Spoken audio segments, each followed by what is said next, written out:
C'est vraiment incroyable. Je vais descendre là-bas et attraper de super poissons. Oh là là, le gars vient juste de tomber dedans. Oh. Toima, ah ah.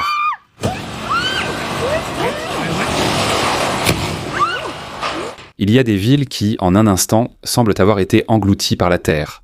Un carrefour très fréquenté au Japon a soudainement disparu avant l'aube. Aux États-Unis, des voitures de sport valant des millions ont été englouties par la Terre alors qu'un musée était fermé. Ce qui est encore plus effrayant, c'est que beaucoup de ces dolines se forment sous terre depuis longtemps, sans aucun avertissement. Dans cette vidéo, nous allons examiner quelques-uns des plus grands gouffres du monde qui ont littéralement englouti des routes, des bâtiments et des quartiers entiers de villes. Avant de commencer, merci de liker cette vidéo et vous abonner. C'est très important pour nous, les créateurs de contenu. Merci beaucoup. Et maintenant, commençons. National Corvette Museum à Bowling Green, Kentucky. Aux premières heures du 12 février 2014, l'intérieur du musée National Corvette à Bowling Green était calme. Certaines des corvettes les plus importantes de l'histoire de l'Amérique y étaient exposées. Des prototypes en édition limitée. Et des modèles historiques si rares qu'ils sont presque impossibles à remplacer. Mais alors que le musée était fermé, un événement inattendu s'est produit. Selon les images de sécurité publiées par le musée lui-même, le sol sous la salle d'exposition a commencé à se fissurer lentement. En seulement quelques secondes, le sol en béton a cédé et un énorme gouffre s'est ouvert. Selon les responsables du musée, la valeur totale des véhicules affectés dépasse $1 million. Cela inclut la millionième corvette jamais produite ainsi que quelques prototypes rares. Ce sont des véhicules qui sont presque irremplaçables.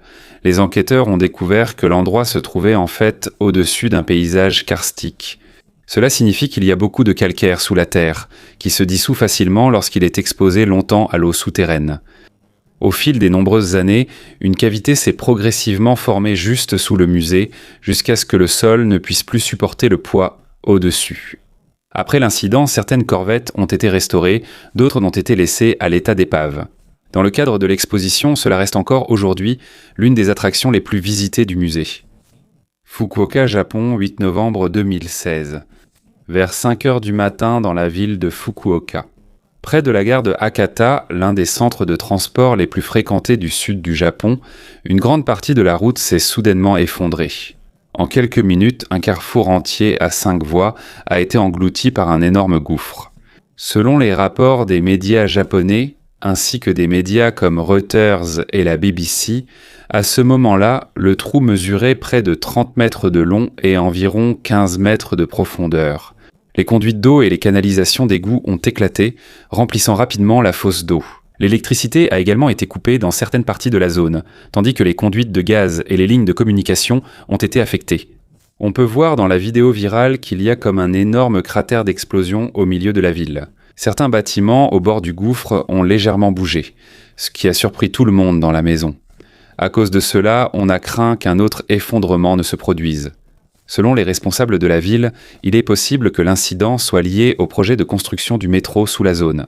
Lors de l'excavation pour l'expansion du réseau de tunnels, le sol en surface a pu être fragilisé.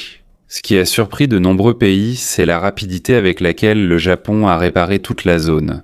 Les équipes de réparation ont travaillé presque 24 heures d'affilée. Des milliers de mètres cubes de terre et de béton ont été utilisés lors de la réparation simultanée des lignes souterraines. Selon les déclarations officielles du gouvernement municipal à l'époque, l'objectif était de rétablir la circulation sur la route en seulement une semaine. L'endroit englouti par la terre est vite redevenu normal, comme si rien n'était arrivé. Ainsi, de nombreux médias internationaux se sont intéressés non seulement à la catastrophe, mais aussi à la rapidité de la reconstruction du Japon. Mais l'incident a également révélé une réalité importante. Peu importe à quel point une ville est moderne, il existe des dangers sous terre qui ne sont pas faciles à voir. Et parfois, le problème se forme depuis des décennies ou des siècles avant que la terre en surface ne cède finalement. De nombreux gouffres dans le monde sont liés à l'érosion naturelle du calcaire. Mais certains sont aussi aggravés par l'activité humaine, comme l'exploitation minière, la surextraction des eaux souterraines et les grands projets de construction. En d'autres termes, toutes les catastrophes ne se produisent pas à la surface de la Terre. Parfois, elles se forment silencieusement sous nos pieds, pendant que la vie normale continue à la surface.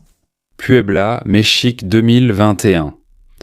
Dans un champ tranquille près de Puebla, au centre du Mexique, un agriculteur a remarqué un petit affaissement du sol au milieu de son champ. Au début, cela ressemblait à un simple trou ordinaire, large de quelques mètres, mais au fil des heures, il ne cessait de grandir. Le lendemain, il était encore plus profond. Selon les rapports de Reuters et d'autres médias internationaux à l'époque, le gouffre dans la région de Santa Maria, Zacatepec, dans l'état de Puebla, s'est élargi rapidement. Des images de drones ont montré sa croissance rapide, tandis que la terre s'effondrait sur les bords. Plus inquiétant encore, une maison se trouvait juste à côté du gouffre. Selon les autorités mexicaines et les géologues, il est possible que l'incident soit lié à la surextraction des eaux souterraines dans la région. Lorsque trop d'eau est prélevée du sous-sol, la nappe phréatique baisse et il peut y avoir une instabilité des sédiments et du sol volcanique sous la zone. C'est également l'un des problèmes auxquels la ville de Mexico est confrontée depuis longtemps, où certaines parties de la ville continuent de s'enfoncer chaque année à cause de l'épuisement des eaux souterraines. Dans le cas du gouffre de Puebla, il a continué de s'élargir jusqu'à atteindre plus de 100 mètres de diamètre avant de finalement se stabiliser.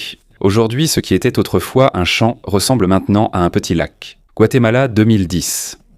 Lorsque la terre s'est soudainement ouverte dans un quartier résidentiel de la ville de Guatemala, ce n'était pas un glissement de terrain ordinaire, ni un simple effondrement de route. Un trou presque parfaitement circulaire est apparu, descendant droit vers le bas. Selon l'agence officielle des catastrophes du Guatemala et les rapports de l'Associated Press et de la BBC à l'époque, on estimait que le gouffre faisait près de 100 mètres de profondeur et environ 18 mètres de diamètre. À cause de l'apparence très nette du gouffre, beaucoup de gens en ligne pensaient que les photos aériennes étaient retouchées ou fausses. Mais c'est bien réel. En quelques secondes, le trou a englouti un immeuble de plusieurs étages et une maison tombée droit vers le bas jusqu'à devenir presque invisible depuis la surface. Les géologues estiment que la géologie de la ville de Guatemala est unique, la majeure partie étant bâtie sur de la pierre ponce volcanique. C'est un matériau léger mais facilement érodable provenant d'une ancienne zone volcanique.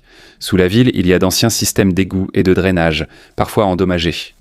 Lorsque l'eau s'échappe des canalisations, elle érode progressivement le sol volcanique en dessous jusqu'à former une cavité. Et lorsque l'espace creux en dessous devient trop grand, la surface s'effondre soudainement. Cela a été aggravé par les fortes pluies causées par la tempête tropicale Agatha, qui a frappé l'Amérique centrale quelques jours avant l'effondrement. À cause de la quantité excessive de pluie, la stabilité du sous-sol s'est encore affaiblie et, plus inquiétant encore, ce n'était pas la première fois que cela arrivait à Guatemala City. En 2007, un gouffre presque identique s'est également ouvert dans une autre partie de la ville.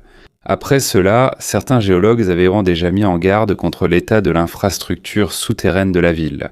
Mais selon certains rapports et interviews publiés après la catastrophe de 2010, beaucoup de recommandations n'ont pas été immédiatement mises en œuvre. Ainsi, lorsque l'effondrement s'est reproduit quelques années plus tard, les discussions sur l'ancien système d'égouts et l'entretien urbain à Guatemala City sont devenues plus sérieuses. Cratère de Batagaïka, Russie. Dans la région isolée de Yakoutie, en Russie, il y a un immense cratère connu sous le nom de Batagaïka. Certains l'appellent la porte des enfers et, depuis les années 1960, il ne cesse de grandir. Il ne s'est pas formé en une seule nuit comme d'autres dolines. Selon les études des scientifiques de Russie et des recherches internationales sur le climat, le problème a commencé après que la majeure partie de la forêt de la région ait été abattue à l'époque de l'Union soviétique. L'ombre naturelle qui aidait à garder le pergélisol gelé sous terre a disparu. Et lorsqu'il s'effondre, davantage de sol gelé est exposé à la chaleur de l'air, ce qui accélère encore la fonte. Une réaction en chaîne presque impossible à arrêter. Au fil des décennies, le cratère de Batagaïka n'a cessé de grandir jusqu'à atteindre près d'1 kilomètre. C'est la longueur estimée par certains chercheurs. Selon les climatologues, cet endroit est également important, car il ressemble à une gigantesque capsule temporelle de la Terre ancienne. On y a trouvé des restes préservés d'animaux anciens, dont le cheval de l'ère glaciaire et d'autres espèces préhistoriques, enfouies dans la glace depuis des milliers d'années. Cependant, une préoccupation plus grande existe au sein de la communauté scientifique. Le pergélisol de Sibérie contient énormément de carbone organique. Lorsqu'il fond, il peut libérer du méthane et du dioxyde de carbone. Ce sont des gaz à effet de serre qui accélèrent encore plus le réchauffement climatique. C'est pourquoi, pour de nombreux scientifiques, Batagaïka n'est pas simplement un gouffre. C'est un signe d'alerte visible des effets du changement climatique dans les régions arctiques. Et selon certains chercheurs en Russie, tant que le monde continue de se réchauffer, il est possible que des effondrements géants du sol comme celui-ci se multiplient en Sibérie. Actuellement, il n'y a aucun moyen pratique de l'empêcher. L'agrandissement du cratère ne peut pas être recouvert par un simple projet d'ingénierie.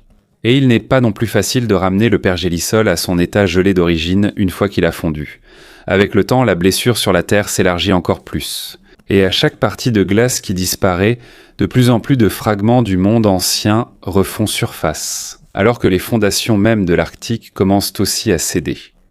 Alors que les phénomènes météorologiques extrêmes, les fortes pluies et les changements climatiques s'aggravent dans différentes parties du monde, de nombreux scientifiques pensent qu'il est possible que ce type d'effondrement du sol devienne plus fréquent à l'avenir. Bien que l'ingénierie et la technologie soient avancées, certaines parties de la planète restent hors de notre contrôle.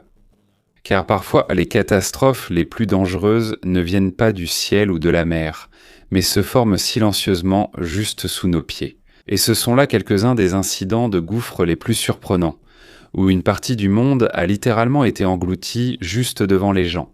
Car au final, ce ne sont pas seulement les bâtiments et les routes qui peuvent disparaître lorsque la Terre cède, mais aussi des communautés, des moyens de subsistance et même le sentiment de sécurité des personnes qui y vivent.